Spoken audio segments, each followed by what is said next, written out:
हे students, और आज हम पढ़ने वाले हैं केमिकल इक्विलिब्रियम। ये चैप्टर नीट के लिए इम्पॉर्टेंट है क्योंकि इससे 2 to 3 क्वेश्चंस आते हैं केमिस्ट्री में, और ये 10 to 15 मार्क्स के लिए आता है केमिस्ट्री में। तो ये हमारा एक इम्पॉर्टेंट चैप्टर बन जाता है। इसको समझेंगे हम आज। इसको ज़्यादा न्यूमेरिकली और मैथमेटिकली ज़्यादा जम्बल्ड ना करते हुए बस इसको देखेंगे हम कि कंसेप्चुअली केमिकल इक्विलिब्रियम होता क्या है, उसको समझेंगे और उसके साथ उसके अराउंड जितनी चीज़ें हैं उसको एक बार उस पर फोकस करने की कोशिश करेंगे। और इस वीडियो के एंड तक के आपको ये प्रॉब्लम केमिकल इक्विलिब्रियम पूरा समझ में आ जाएगा, इसकी मैं गारंटी देता हूँ। ठीक है, तो चलिए शुरू करते हैं। केमिकल इक्विलिब्रियम शुरू करने से पहले चलिए देखते हैं कि एक एग्जाम्पल देखते हैं और उससे देखते हैं फिर इसको शुरू करते हैं। एग्जाम्पल है, एक मोल ऑफ में अगर 1 मोल ऑफ नाइट्रोजन को 3 मोल ऑफ हाइड्रोजन से रिएक्ट करवाओ तो लॉजिकल माइंड क्या कहेगा कि मुझे 2 मोल ऑफ अमोनिया मिलना चाहिए क्योंकि ये कंबाइन हो रहा है। ठीक है, law of conservation of mass वगैरह एट्सेट्रा, उस पर अभी जाएंगे आगे हम। ठीक है, तो मुझे 2 मोल ऑफ अमोनिया मिलना चाहिए। But in reality, in real life ऐसे नहीं होता है। रिएक्शन कुछ होती है और कुछ परसेंट होने के बाद रुक जाती है। कंप्लीटली 2 मोल ऑफ अमोनिया हमको नहीं मिल पाता है। तो ये क्यों होता है? लॉजिकली तो ऐसा नहीं होना चाहिए। पूरा रिएक्शन हो जानी चाहिए और हमको पूरा प्रोडक्ट मिल जाना चाहिए, पूरे रिएक्टर ने कंज्यूम होकर पूरा प्रोडक्ट बन जाना चाहिए। बट वैसे नहीं होता है। रिएक्शन कहीं तो भी बीच में ही रुक जाती है और मतलब स्टॉप हो जाती है एक सैचुरेटेड पॉइंट पे, जिसके बाद वो आगे जो रिएक्टेंट प्रोडक्ट में कन्वर्ट जितने रेट से हो रहा होता है उतने ही रेट से प्रोडक्ट वापस से रिएक्टेंट में कन्वर्ट हो रहा होता है। दैट्स वाई वहाँ पे वो सैचुरेशन में आ जाती है। उसी को हम क्या कहते हैं? इक्विलिब्रियम। ठीक है, वो कैसे होता है, क्या होता है, अब इस लेक्चर को आगे प्रोसीड करते हुए हम देखेंगे उसको। ठीक है, मैं थोड़ा फास्ट पढ़ा रहा हूँ इसमें, इसको थोड़ा मैं स्लो करने की कोशिश करूँगा।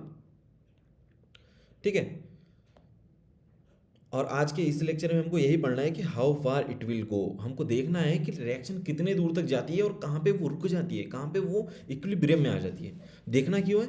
क्योंकि नेचर में बहुत सी ऐसी रिएक्शंस होती है जो इक्विलिब्रियम में चल रही होती है, उसको समझना हमारे लिए ज़रूरी है। जैसे कि एक एग्जांपल लीजिए, हमारे ब्लड का पीएच। हमारे ब्लड का पीएच हमेशा इक्विलिब्रियम में रहता है क्योंकि वो कैसे होता है? देखिए, हमारा जो कार्बन डाइऑक्साइड होता है हमारे बॉडी में, वो वाटर से रिएक्ट करके कार्बोनिक एसिड बनाते हैं। कार्बोनिक एसिड फिर H+ आयन और HCO3 का नेगेटिव आयन बनाते हैं। चलो ये क्या है वो ठीक देखते हैं। पहले हमारा कार्बन डाइऑक्साइड हाइड्रोजन वाटर से मिलके ये जो कार्बोनिक एसिड बनाता है, ये हमारे ब्लड का पीएच रेगुलेट करता है। अगर ये ज़्यादा बनेगा तो ब्लड का पीएच ज़्यादा होगा, कम होगा तो अल्कलाइन हो जाएगा ब्लड। तो इसके बीच में एक इक्विलिब्रियम मेंटेन होना चाहिए, ना ज़्यादा एसिडिक होना चाहिए ना ज़्यादा अल्कलाइन। और उसको मेंटेन करने के लिए इक्विलिब्रियम को पढ़ना ज़रूरी है। जब आप डॉक्टर बनोगे तो उसके बाद आपको ऐसी मेडिसिन लिखनी होगी पेशेंट को जिसमें प्रॉब्लम हो रहा है, अगर मोर एसिडिटी ऑफ ब्लड का या एल्कलिनिटी ऑफ ब्लड का, तो वहाँ पे आपको मेडिसिन लिखना होगा। इसलिए हम इक्विलिब्रियम पढ़ क्यों रहे हैं वो बता रहा हूँ आपको। ठीक है, ब्लड पीएच, फिर drug binding effect. Drug bind का कैसा है? ड्रग जो है वो हमारे रिसेप्टर पे जब बाइंड होती है हमारे सेल्स के, तो वो परमानेंट नहीं होती है। वो कॉम्प्लेक्स बनाती है बट वो कॉम्प्लेक्स परमानेंट नहीं होता है। ठीक है, वो टेम्परेरी होता है और वो इक्विलिब्रियम स्टेट में होता है। ये सब वजह है, ये सब कॉजेज है जिसको आपको पढ़ना है, जिससे आपको इक्विलिब्रियम का ज़रूरत क्या पड़ी और इक्विलिब्रियम को क्यों पढ़ते हैं वो पता चलेगा। ठीक है, अब देखते हैं व्हाट इज इक्विलिब्रियम। ठीक है, it is a state of reaction where there is no observable change with time. ठीक है, रिएक्शन का ऐसा स्टेट जहाँ पे ऑब्जर्वेबल चेंज हमको दिखाई नहीं दे रहा है, आंखों से कुछ चेंज हो रहा है, ऐसा लग रहा है रिएक्शन वहीं पे थम गई है, बट उसके अंदर मॉलिक्यूल्स के बॉन्ड टूट रहे हैं, नए बॉन्ड फॉर्म हो रहे हैं, कोलाइड कर रहे हैं एक साथ मॉलिक्यूल्स, बहुत सारी चीज़ें हो रही है अंदर। बट वो रिएक्शन हमको ऑब्जर्वेबल नहीं हो रही है, नेकेड आई से दिखाई नहीं दे रही है, बट उसके अंदर बहुत सी प्रोसेसेस मॉलिक्यूलर लेवल पे शुरू है। ठीक है, उसको कहेंगे हम इक्विलिब्रियम। ठीक है, बहुत से लोग बच्चों को लगता है कि इक्विलिब्रियम का मतलब अब वो कौन रिएक्शन वहीं पे रुक गई है और कुछ नहीं होगा अभी उसमें, मतलब एक कांस्टेंट पे आगे रुक गई है। ऐसा नहीं होता है। ठीक है, उसमें रिएक्शन फॉरवर्ड भी हो रही होती है, फॉरवर्ड रिएक्शन भी हैपनिंग हो रही होती है, बैकवर्ड भी हो रही होती है रिएक्शन, और उसका जो नेट चेंज है वो ज़ीरो होता है। रिएक्शन हो भी रही होती है, मतलब फॉरवर्ड में और बैकवर्ड में भी हो रही होती है, बट उसका जो नेट रिएक्शन है, मतलब रिएक्शन का नेट प्रोसीड होना, मतलब नेट क्या होता है? मेरे पास 10 रुपये है, मैंने 10 रुपये अर्न किया हूँ, मेरा 5 रुपये का लागत था उसमें, तो मेरा नेट कितना हुआ 5, मतलब कुछ तो आगे बढ़ा ना, वो 5 कुछ एक्स्ट्रा रहा उसमें। वैसे ही जब इक्विलिब्रियम में होता है तो कुछ ज़्यादा नहीं होता है, जितना वो आगे रिएक्टेंट से प्रोडक्ट बन रहा है और प्रोडक्ट से रिएक्टेंट बन रहा है, ये दोनों इतना होता है कि ये दोनों बराबर बराबर इक्वल होके निगेटिव जो उसका बीच का डिफरेंस जीरो हो जाता है, तो उसको क्या कहते हैं, नेट चेंज, वो जीरो हो जाता है। ठीक है, this is why it is called as dynamic equilibrium. Dynamic, ध्यान दीजिए, डायनेमिक नॉट स्टैटिक। स्टैटिक मतलब कांस्टेंट है, होके रुक गया, नहीं, ऐसा नहीं होता है। केमिकल रिएक्शन हो रही है बट वो इक्विलिब्रियम में है। ठीक है, अब हम आगे जाने से पहले हमको एक, मैं आपको टर्म बता दूं, रिवर्सिबल और इरिवर्सिबल रिएक्शन क्या होती है। इसका काम मुझे आगे पड़ेगा, तो हमें आगे पड़ेगा, इसको देख लेते हैं पहले क्या होता है। ठीक है, रिवर्सिबल रिएक्शन, रिवर्सिबल का मतलब क्या होता है, पीछे जाने वाला या पलटने वाला। ठीक है, रिवर्सिबल, ये मेरा हाथ है, समझो ये एक पोजीशन है, यहाँ से एक चीज़ यहाँ तक आई, वापस वहाँ आ गई, ये क्या हुआ, रिवर्स हो गया। यहाँ तक आया फिर वापस से पीछे चला गया, रिवर्सिबल। ठीक है, बट एक चीज़ यहाँ से यहाँ आई बट पीछे नहीं आई, वो चलती रही, उसको कहेंगे इरिवर्सिबल, वो पीछे नहीं आई है। जैसे रिवर्सिबल, चले पहले इसको देख लेते हैं। रिवर्सिबल, ए टू बी बना है, बी टू ए भी बन गया है, चल रहा है वो रिवर्स में, रिवर्स, आगे पीछे आगे पीछे आगे पीछे हो रहा है, वो रिवर्सिबल है। इरिवर्सिबल क्या होता है, जो एक बार आगे तो बढ़ गया वो वापस पीछे नहीं आएगा। जैसे दूध से दही तो बन जाता है, बट क्या दही से दूध बना सकते हो आप, मैं तो नहीं बना सकता, अभी तक का साइंस नहीं बना सकता। ठीक है, तो इसको कहेंगे इरिवर्सिबल रिएक्शन। ठीक है, ये रिवर्सिबल और इरिवर्सिबल रिएक्शन क्या होती है अभी आपको समझ में आ गया होगा। अब हम आगे बढ़ते हैं। ठीक है, और अब इसीलिए हमने पढ़ा था कि only reversible reaction balance the equilibrium. Equilibrium सिर्फ रिवर्सिबल रिएक्शन में होता है। इरिवर्सिबल रिएक्शन में तो क्या हो रहा है, रिएक्टेंट से प्रोडक्ट बन जा रहा है, तो फिर तो कुछ बात ही नहीं हुई वापस आने की उसकी और एक इक्विलिब्रियम में मेंटेन होने की, उसका तो पूरा के पूरा प्रोडक्ट बन गया। जबकि हमारा इक्विलिब्रियम हमने देखा था कि बीच में होता है, बीच में स्टेट में रुकता है, कोई एग्जैक्टली बीच में तो नहीं, बट इन बिटवीन वो कहीं तो भी पोजीशन में ऐसा स्टेज आ जाती है जहाँ पे रिएक्टेंट जितना प्रोडक्ट में बन रहा है, प्रोडक्ट भी उतना रिएक्टेंट के फॉर्म में वापस आ रहा है। बट यहाँ पे इरिवर्सिबल रिएक्शन में क्या होता है, वो पूरा प्रोडक्ट बन के तैयार हो जाता है। ठीक है, वहाँ पे वो विंडो नहीं है, रिएक्टेंट से प्रोडक्ट, प्रोडक्ट से रिएक्टेंट बनने वाला विंडो। ठीक है, जैसे कि एग्जांपल हमने अभी लिया, 1 mole of nitrogen 3 mole of hydrogen gives 2 mole of ammonia, ये रिवर्सिबल है। एक दूसरी रिएक्शन लेते हैं जो कि इरिवर्सिबल है। ऐसे तो बहुत सी रिएक्शंस है, मैंने आपको अभी दही और दूध का एग्जांपल दिया हूँ। वैसे ही जब बॉयल, वो चलो एक और एग्जांपल था बट वो फिजिकल है, मैं आपको बताऊंगा वो आगे कैसे है। ठीक है, हम अगर जिंक को सल्फ्यूरिक एसिड के साथ रिएक्ट करवाए तो हमको जिंक सल्फाइड मिलता है और हाइड्रोजन गैस छूमंतर हो जाती है, चली जाती है, इससे रिएक्शन से उड़ जाती है वेपर्स के फॉर्म में। ठीक है, ये हो गया irreversible reaction. Why, one of the component जो हमारा हाइड्रोजन था वो तो इवेपोरेट हो गया ना, तो एक कंपोनेंट ही जब हमारा रिएक्शन से इवेपोरेट हो जा रहा है तो वो रिएक्शन को फिर वापस रिएक्टेंट बनने में किसी चीज़ की कमी आएगी, तो वो क्या हुआ, फिर वो रिएक्टेंट नहीं बन पाएगा। ठीक है, और ये है हमारा एक इरिवर्सिबल रिएक्शन का एग्जांपल। ठीक है, अब देखते हैं स्टेट ऑफ इक्विलिब्रियम। इक्विलिब्रियम होता क्यों है फंडामेंटल लेवल पे, बिल्कुल फंडामेंटल लेवल पे देखते हैं कि एक स्टेट ऑफ इक्विलिब्रियम क्या होता है। देखिए, इक्वेशन जो होती है ना, जो रिएक्शन जो होती है ना, वो 2 चीज़ों पे डिपेंड करती है। एक स्टेबिलिटी के लिए, मतलब एनर्जी को लो करना चाहती है, कोई भी रिएक्शन अपनी एनर्जी को लो करना चाहती है और रैंडमनेस को बढ़ाना चाहती है। ये हमारी यूनिवर्स का प्रिंसिपल है। मैं हमेशा कहता हूँ कि universe works on the principle of stability. Her cheese universe में स्टेबल होना चाहती है, बट जब एनर्जी किसी चीज़ में ज़्यादा होती है तो वो स्टेबल नहीं होती है। जैसे सुबह सुबह जब उठते हो आप नाश्ता करके, बिल्कुल ऐसे चुस्त दुरुस्त होते हो, आपको काम दे दो, कुछ भी दे दो, पढ़ाई दे दो, पढ़ाई में तो थोड़ा बहुत करोगे नहीं करोगे, बट खेलने के लिए तो बहुत जल्दी तैयार होगे, तो आप चुस्त दुरुस्त होते हो, खेलने के लिए तैयार होते हो, वो टाइम पे आपकी एनर्जी ज़्यादा होती है। बट 5 बजते हुए शाम में आते आते आप थक जाते हो, तो वो टाइम पे आप एनर्जी लो होती है। तो स्टेबल कौन से टाइम पे ज़्यादा हुए आप, सुबह में या शाम के टाइम? शाम के टाइम। क्यों? क्योंकि स्टेबिलिटी कम होती है तो हम शांत होते, बैठे पड़े होते हैं आराम से ऐसे। ठीक है, इसी तरीके से इसी प्रिंसिपल पे हमारे केमिकल रिएक्शंस भी वर्क करते हैं। ठीक है, और रैंडमनेस, किसी चीज़ को होल्ड करके रखना है मुझे, 5-7 ऐसे कंचे लिया हूँ मैं हाथ में, उसको हाथ में पकड़ के रखा हूँ, उसको पकड़ के रखने में ज़्यादा एनर्जी लगेगी या छोड़ दूंगा उसको तो वो बिखर जाएंगे उसमें ज़्यादा एनर्जी लगेगी? ऑब्वियसली उसको पकड़ के थामे रखने में ज़्यादा एनर्जी लग रही है, उसको जैसे ही छोड़ दूंगा वो रैंडमली इधर उधर फैल जाएगी और उसकी एनर्जी स्टेबलाइज हो जाएगी। ठीक है, ये दो प्रिंसिपल पे हमारा रिएक्शंस हैपन ऑकर होती है पूरे केमिस्ट्री में। ठीक है, एक लोअर एनर्जी से स्टेबिलिटी को कम करना है, उसको एनर्जी को लोअर करना है जिससे स्टेबिलिटी मिले, और इंक्रीजिंग रैंडमनेस को बढ़ाना है जिससे फ्रीडम बढ़े।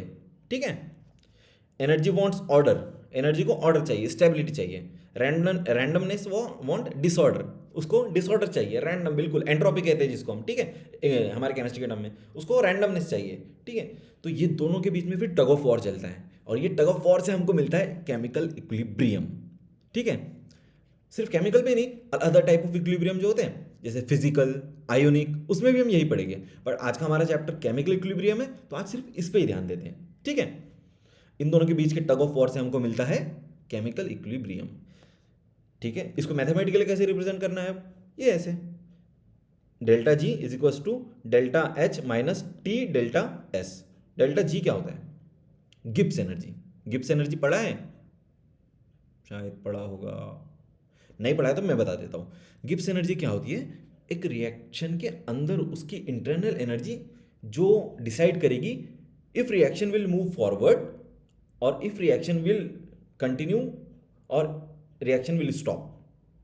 ये जो एनर्जी होती है इसको कहते हैं गिब्स एनर्जी। ये क्या होती है, कैसे होती है, मैथमेटिकली इसको अच्छे से समझेंगे हम आगे, बट अभी इतना समझ लो कि Gibbs energy is the internal energy of the reaction which decides if the reaction will proceed और नॉट। ठीक है, ये किस पे डिपेंड, ये किसके बराबर होती है हमारे? Delta H. डेल्टा एच क्या होता है हमारा? Energy minus temperature into delta S. Delta S क्या होता है? Randomness, entropy. डेल्टा एस को क्या कहते हैं? एंट्रोपी। ये मैथमेटिकल फॉर्मूला है हमारे गिब्स एनर्जी को फाइंड करने का, और गिब्स एनर्जी ही डिसाइड करती है कि केमिकल इक्विलिब्रियम होगा या नहीं होगा।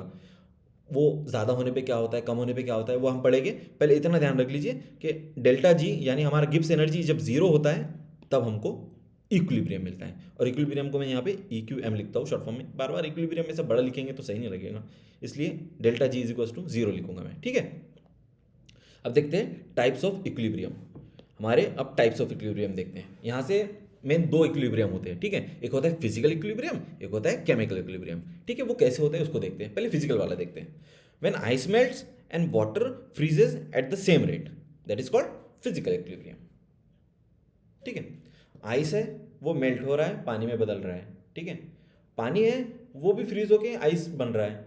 ये आइस फ्रीज हो रहा है, पानी बन रहा है, पानी है वो फ्रीज होके आइस बन रहा है। अगर ये सेम कांस्टेंट एक ही टेम्परेचर पे चल रहा है, cycle and cycle and cycle, उसको क्या कहेंगे हम? Physical equilibrium. क्यों? क्योंकि फिजिकली चीज़ें हो रही है, दिख रही है ना हमको, वो आंखों से फिजिकली हो रहा है। ठीक है, जैसे ये H2O सॉलिड स्टेट से लिक्विड स्टेट में कन्वर्ट हो रहा है। ठीक है, एक और एग्जांपल लेते हैं। When liquid evaporates and vapour condenses, हमारा लिक्विड है वो इवेपोरेट हो रहा है, और ये जो इवेपोरेशन है वो कंडेंस होकर लिक्विड में कन्वर्ट हो जा रहा है, तो उसको भी क्या कहेंगे? Physical equilibrium. ठीक है, वो एक ही उसका बीच में when liquid evaporates and vapour condense equally, जितने टाइम जितनी रेट में ये इवेपोरेट हो रहा है उतने रेट में इवेपोरेशन भी कंडेंस होकर लिक्विड बन रहा है, उसको कहेंगे हम फिजिकल इक्विलिब्रियम। रेट उसका सेम हो जाना चाहिए, कोई भी इक्विलिब्रियम हो, फिजिकल, आयोनिक, केमिकल। ठीक है, फिजिकल, आयोनिक, केमिकल, ये अभी तीन ही पढ़ना है हमको। इसमें से केमिकल मोस्टली ज़्यादा पढ़ना है, आयोनिक आगे पढ़ेंगे हम, जैसे ही हम आगे फिजिकल केमिस्ट्री में पढ़ेंगे। ठीक है, तो जैसे ही हमारा कहाँ पे था हमें? Physical equilibrium. तो जैसे ही हमारा rate of change constant zero हो जाता है, नेट चेंज जीरो हो जाता है किसी रिएक्शन का, किसी प्रोसेस का, तो वो प्रोसेस इक्विलिब्रियम में आ जाती है। ठीक है, मैं बार बार बता रहा हूँ, इसको ध्यान में रख लीजिएगा। ठीक है, अब देखते हैं केमिकल इक्विलिब्रियम क्या होता है। ठीक है, केमिकल इक्विलिब्रियम क्या होता है? But when substances change their property, identity, ऐसा कुछ भी कह सकते हैं। ठीक है, व्हेन ओके, माइक नहीं लगाया था यार मैं, ओ गॉड सॉरी। अभी तो बगैर माइक के मैं शूट कर लिया वो वीडियो ये, तो आवाज़ पे आप ध्यान दे दीजिएगा। मुझे तो लग रहा है मे बी अच्छी आवाज़ आई हो, माइक साइड में पड़ा रखा है, सॉरी। ओके, कोई बात नहीं। ठीक है, मैकबुक की आवाज़ ठीक इनफ होती है वैसे। तो हम कहाँ थे? केमिकल इक्विलिब्रियम पे। ठीक है, व्हेन हमारे सब्सटेंस जो है ना प्रॉपर्टी चेंज कर लेते खुद की केमिकली, मतलब उनकी आइडेंटिटी चेंज हो जाती है। मैं अल्ताफ़ हूँ, अब मैं अल्ताफ़ नहीं रहा, अब मैं अरसलान बन गया, मेरा नाम बदल गया।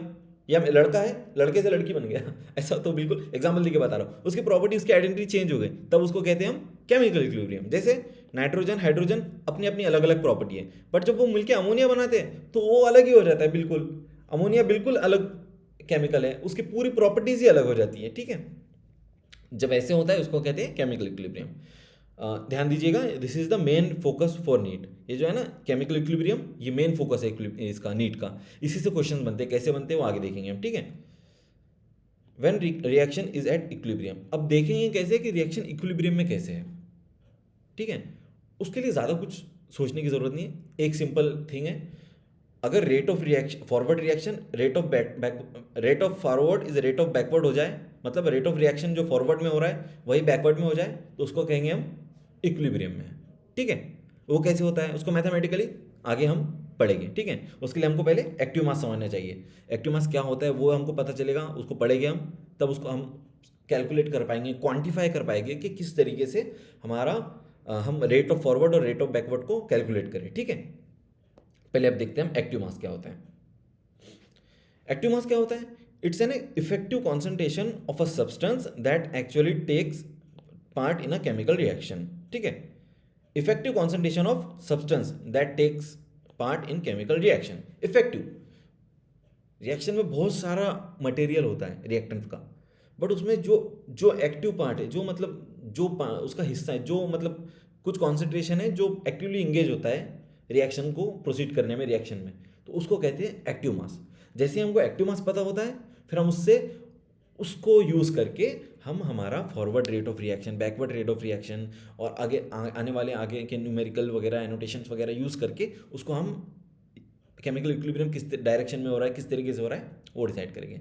ये आज का थियरी पार्ट इतना ही।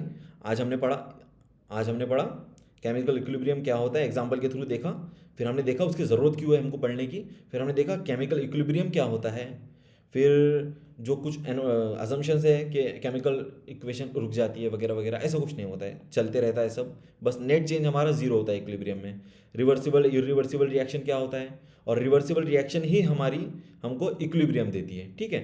फिर state of equilibrium fundamental level पे क्यों होता है, दो चीज़ों की वजह से, एनर्जी को लो करना है, क्यों, उससे स्टेबिलिटी ज़्यादा होती है, और हमको इंक्रीज करना है रैंडमनेस को, जिससे हमको फ्रीडम मिलती है, और इन दोनों के बीच में टग ऑफ वॉर चलता है, इसी के बीच में, इसी वजह से हमको इक्विलिब्रियम मिलता है, ठीक है। फिर हमने देखा डेल्टा जी जो हमारा गिब्स एनर्जी है, उस वो डिसाइड करता है हमारा कि इक्विलिब्रियम होगा या नहीं होगा, ठीक है। उसको अगर हमारा डेल्टा जी जीरो हो तो हमको इक्विलिब्रियम मिलता है। फिर हमने देखा types of equilibrium, physical and chemical, और फिर देखा when reaction is at equilibrium. ये नॉर्मल बेसिक्स का एक आइडिया था, इसमें बहुत ज़्यादा न्यूमेरिकल वगैरह या मैथमेटिकल फार्मूला नहीं लिया हूँ मैंने, मुझे बस आपको आइडिया देना था। सेकंड लेक्चर में हम इससे आगे देखेंगे किस तरीके से हैंडल करना है एडवांस इक्विलिब्रियम को, ठीक है। बाय।